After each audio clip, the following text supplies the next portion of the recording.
Assalamualaikum warahmatullahi wabarakatuh. Salam sejahtera bagi kita semua. Perkenalkan, nama saya Umi Salama dengan NIM 2005520067. Pada kesempatan ini izinkan saya untuk memaparkan hasil penelitian saya yang berjudul Pengaruh Kecukupan Modal, Likuiditas, Risiko Kredit, dan Efisiensi Operasional terhadap Profitabilitas Perusahaan Perbankan Konvensional yang terdaftar di Bursa Efek Indonesia. Dosen pembimbing saya adalah Ibu Dr. Ellen Puspitasari, SEMSI. Latar belakang dari penelitian ini, di Indonesia, industri perbankan mengalami pertumbuhan yang sangat besar. Dalam mengukur kinerja dengan melihat laporan keuangan, bank terdiri dari beberapa rasio, salah satunya yaitu rasio profitabilitas, dengan tujuan untuk menghasilkan keuntungan.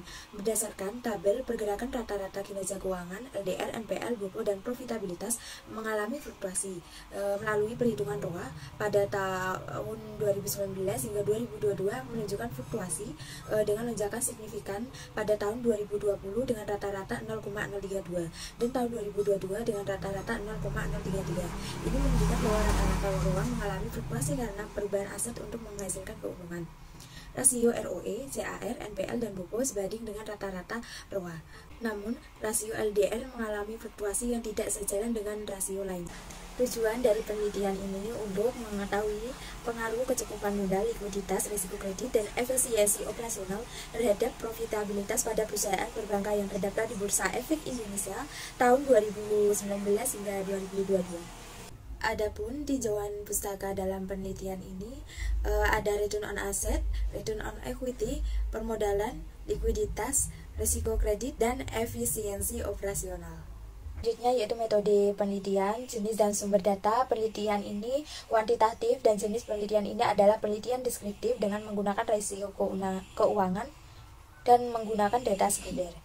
Untuk teknik pengumpulan data, menggunakan dokumentasi data dari laporan keuangan tahunan bank yang terdaftar di Bursa Efek Indonesia periode tahun 2019 hingga 2022 yang menggunakan metode analisis linier berganda.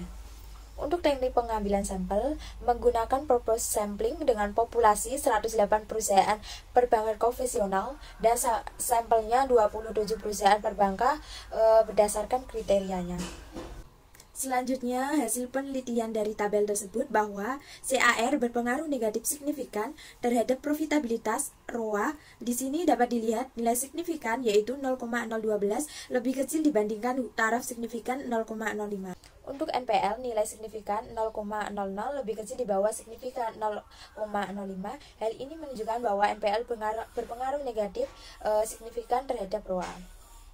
Untuk hasil LDR dengan signifikan sebesar 0,00 yang menunjukkan di bawah nilai signifikan 0,05, berdasarkan hasil tersebut dapat diartikan bahwa LDR memiliki pengaruh positif signifikan terhadap ROA. Untuk nilai signifikan BOPO sebesar 0,00 dengan demikian pada tingkat signifikan 0,05, jadi BOPO berpengaruh negatif signifikan terhadap ROA. Pengujian selanjutnya, nilai signifikan CAR 0,004 ini mendapatkan hasil yang lebih kecil dibandingkan taraf signifikan 0,05. Hal ini berarti bahwa CAR berpengaruh negatif signifikan terhadap ROE. Untuk LDR dengan signifikan 0,001, hal ini menunjukkan bahwa NPL berpengaruh negatif signifikan terhadap ROE.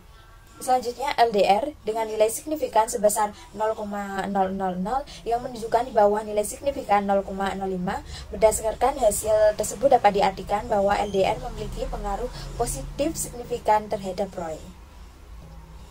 Yang terakhir, BOPO nilai signifikan sebesar 0,485. Dengan demikian pada tingkat signifikan 0,05, hal ini BOPO tidak berpengaruh signifikan dan berdampak negatif terhadap ROE. Berdasarkan hasil pengujian dapat disimpulkan secara parsial capital adequacy ratio atau CAR, non-performing ratio atau NPL, dan biaya operasional pendapatan operasional atau BOPO berpengaruh negatif signifikan terhadap profitabilitas atau ROA dan ROE. Namun hasil hipotesis 4, BOPO tidak berpengaruh terhadap ROE. Untuk loan to deposit ratio atau LDR itu berpengaruh positif signifikan terhadap profitabilitas atau ROA dan ROE.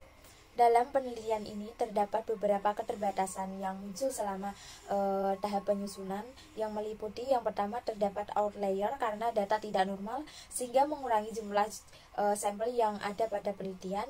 Yang kedua, sampel penelitian ini hanya menggunakan periode pengamatan yang relatif singkat, yaitu hanya 4 tahun dari periode 2019 hingga 2022. Sekian dari saya, kurang lebihnya mohon maaf. Wassalamualaikum warahmatullahi wabarakatuh.